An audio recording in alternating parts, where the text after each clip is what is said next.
Akershus Fortress or Akershus Castle is a medieval castle in the Norwegian capital Oslo that was built to protect and provide a royal residence for the city. Since the Middle Ages, the fortress has been the namesake and center of the main fief and later main county of Akershus, which was originally one of Norway's four main regions and included most of Eastern Norway. The fortress itself was located within the Akershus main county until 1919, and also within the smaller Akershus sub-county until 1842. The castle has also been used as a military base and a prison and is currently the temporary office of the Prime Minister of Norway. Construction: it is not known exactly when the construction of the castle started, but it is believed that it took place around the late 1290s by King Haakon V. Replacing Tonsberg as one of the two most important Norwegian castles of the period, the other being Bahus.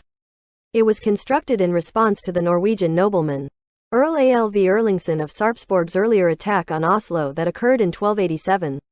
In the aftermath of the attack, it became clear that the city's existing defenses weren't effective and therefore a stronger defensive center was needed. The fortress has successfully survived all sieges, primarily by Swedish forces, including those by forces led by Charles XII in 1716. The Middle Ages: the fortress was first used in battle in 1308 when it was besieged by the Swedish Duke Erik of Södermanland, whose brother won the Swedish throne in 1309. The siege was eventually broken by a local Norwegian army in a battle. Renaissance in Denmark-Norway in 1449 to 1450. The castle was besieged again, this time by the Swedish king Karl Knutsson Bond. But he had to lift the siege after a while. The castle was not besieged again until 1502 when Scottish soldiers in the service of the Danish king besieged the castle to regain it from the hands of the Norwegian nobleman Knut Alfsson.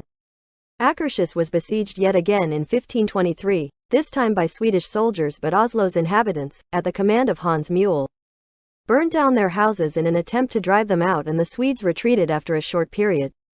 King Christian II besieged the castle from 1531 to 1532, but the siege was lifted by forces from Denmark and Lubeck.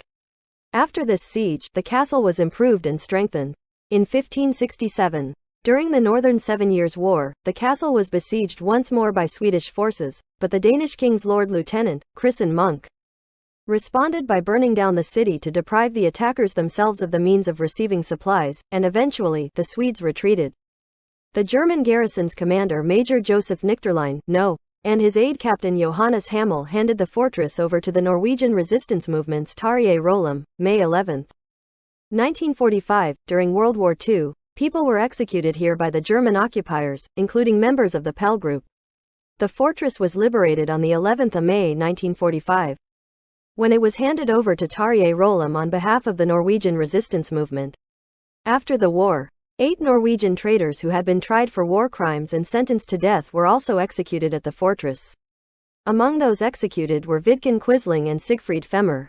The hall of King Christian IV during the Middle Ages. After the construction of the castle was finished around 1300, Haakon V gradually started to use the castle as a residential palace, favoring the keep over the Oslo Kongsgård estate, even though the castle likely was unsuited as a residence. The last Norwegian king before the establishment of the Kalmar Union, Olaf II, was born at the castle in 1370. Akershus has also been a prison, with a section of it known as the Slavery, Norwegian Slaveri. The Akershus Fortress is open to the public between 6 o'clock and 2100 daily. That is all. Subscribe and post comments for future videos.